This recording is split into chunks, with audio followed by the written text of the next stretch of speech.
Senojo Vilniaus istorija neatsiejama nuo operos žanro istorijos. Vilnius buvo viena iš nedaugelio Europos sostinių, kurioje opera pirmą kartą nuskambėjo anksčiau, nei operos gimtinėje Italijoje pradėjo veikti pirmasis viešas operos teatras. Tuo negalėtų pasigirti nei Londonas, nei Paryžius. Wolfgangas Amadėjus Mocartas buvo itin populiarus kompozitorius Lietuvoje nuo pat 18 amžiaus pabaigos, o jo operos, ypač komiškosios, greitai pasiekė sceną Vilniuje ir Kaune ir buvo itin mėgiamos. Nemirtingojo didžiojo klasicizmo genijaus, austrų kompozitoriaus Mocarto operos Don Juanas premjera Lietuvoje vyko 2002 metais Vilniuje Lietuvos nacionaliniame operos baleto teatre. 2006 pasiekė Klaipėdos muzikinį teatrą, o 2019 ir 2025 pavasarį šios operos pastatymu vėl galėjo pasidžiaugti Klaipėdos ir Vilniaus gyventojai bei svečiai. Vien šis kūrinys paverčia Mocartą amžinuoju klasiku ir suteikia jam nemirtingumą. Visa kita, ką jis sukūrė, gali džiuginti, stebinti, taurinti sielą, žavėti klausą ir jaudinti širdį. Don Juanas yra jo vizitinė kortelė. Jis daro Mocartą nemirtingu. Toji amžinybė yra beribė. Į amžinybę, kur viskas tobula, nemirtingieji priėmimi visiems laikams. Būtent Don Juanas leido Mocartui įsiterpti tarp tų nemirtingųjų ir tų šviečiančiųjų, kurie jokie debesis neuždengs nuo žmonių akių, sakė danų teologas, filosofas ir poetas Søren Kierkegaard. Mocarto gyvenimas iki šiol tarsi paini dėlionė. Visi žemiški dalykai, taurumas ir niekšybė, gėris ir blogis, išmintis ir kvailystė jam buvo drama ir viskas jo muzikoje virsdavo gražiu. Viskas jo operose paklūsta dramos veiksmui. Didysis muzikos dramaturgas Mocartas savo operose, ypač Don Juane, atskleidžia kaip pats išvalgiausias, nepaperkamiausias ir negailestingas žmogiškųjų aistrų stebėtojas. Jo dvasia sklindanti virš mūsų, nepaliečiama, nesugaunama, gyva muzikoje. Don Juanas yra antroji iš 3 operų, kurias Mocartas sukūrė pačioje savo kūrybos viršūnėje ir kurių libretus parašė Lorenzo de Ponte. Ji vadinama opera bufa. Kone kiekviena operos scena yra gryniausias muzikinis teatras. Pirmojo veiksmo viduryje prasideda sunkiai nupasakojamas dramaturginis posūkis, prasidedantis garsiuoju duetu, kai Don Juanui beveik pavyksta suvilioti Cerliną. Cerlina tobulai perteikia paprastus, naivius jausmus. Komiškumo čia netrūksta. Tai suteikė pakankamai galimybių bufo žanrui atskleisti. Paklausykime mūsų mokyklos buvusios absolventės, jaunos Lietuvos nacionalinės operos ir baleto teatro solistės Monikos Pleškytės. Operoje įkūnijusios Cerliną, jos duetą su Don Juanu. Io cancerò tua sorte.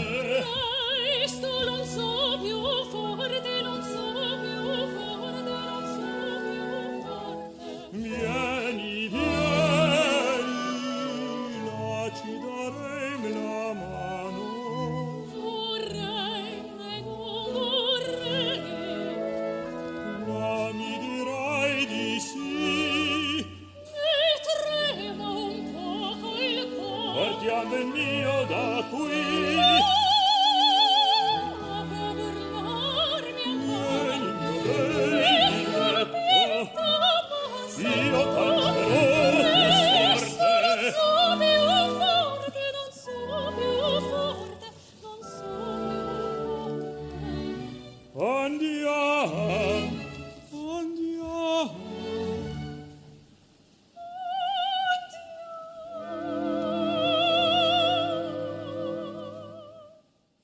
Pakalbiname jauną Lietuvos nacionalinės operos baleto teatro solistę, kilusią iš Telšių, Moniką Pleškytę, kuri operoje Don Juanas atliko Cerlinos vaidmenį.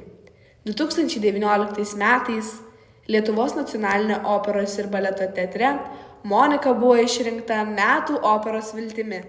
O kuo jūs žavi Mocarto operos?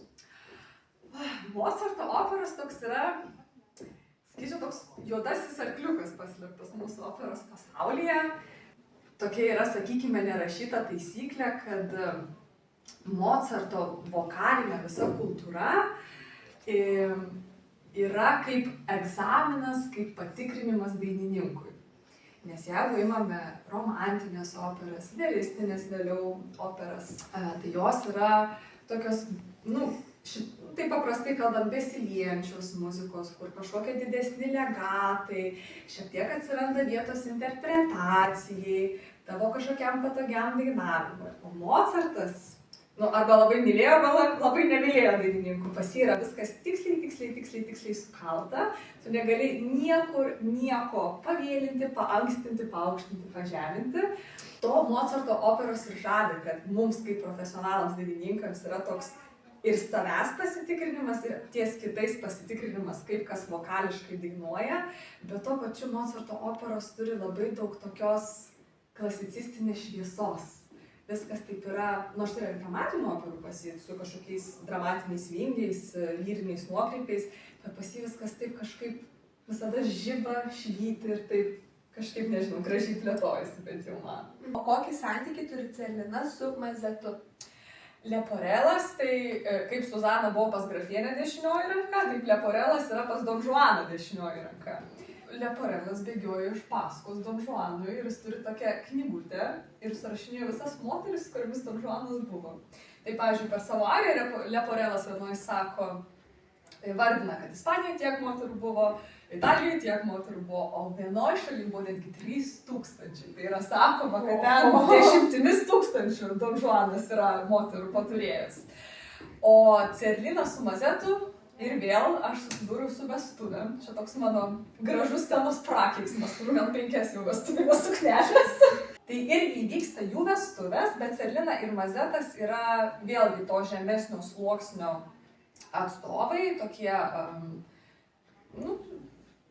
ūkininkai, sakykime. Nes gal tokį interpėlį dar padarysiu istorinį, kad Mocartas labai gerai savo operose gebėjo muzikaliai atskirstyti luomus, kur yra karališkasis luomas, kur yra pasiturintis luomas, kur yra jau darbininkų luomas. Tai šitoj operoj irgi dauguma žmonių ten yra Donna Ana, Donna Elvyra, kaip ta jau priešais, Don Juanas. O Cerlina tai neturi šito ir Mazetas, tai tokie eiliniai. Stasys ir Staselis, Tai vyksta jų vestuvės ir Mazetas yra jos vyras ir Don Juanas irgi visą operą bando tą Cerliną kažkaip, žinai, 3001, kad dar būtų.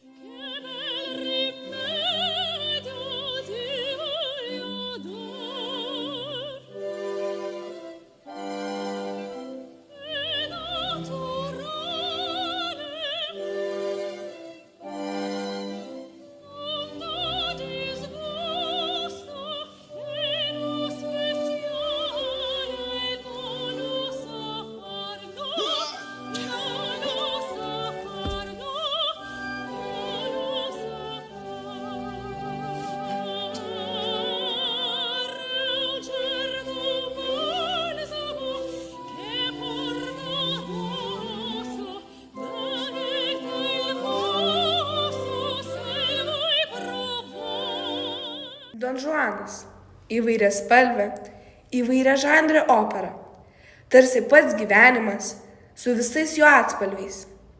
Iki pat šių dienų jis neprarado nei savo skonio, nei įtakos ir kviečia visus kitus kūrėjus pažvelgti į ją siekiant rasti naujų prasmių, naujų kūrybos inspiracijų.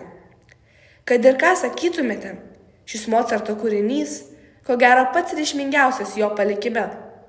Jis jaudina ypatingų turinio daugiasluoksniškumu ir muzikos gilumu. Sunku įvertinti Mocarto kūrybą ir jos poveikį. Kuo geriau jį pažįstame, tuo gilesnių ir platesnių erdvių aptinkame jo muzikoje. Kiekviena karta jo asmenybėje atranda ką nors kitą, tačiau kiekvienos kartos patirtis be jo muzikos būtų gerokai skurdesnė. Jo muzika viską aprėpianti.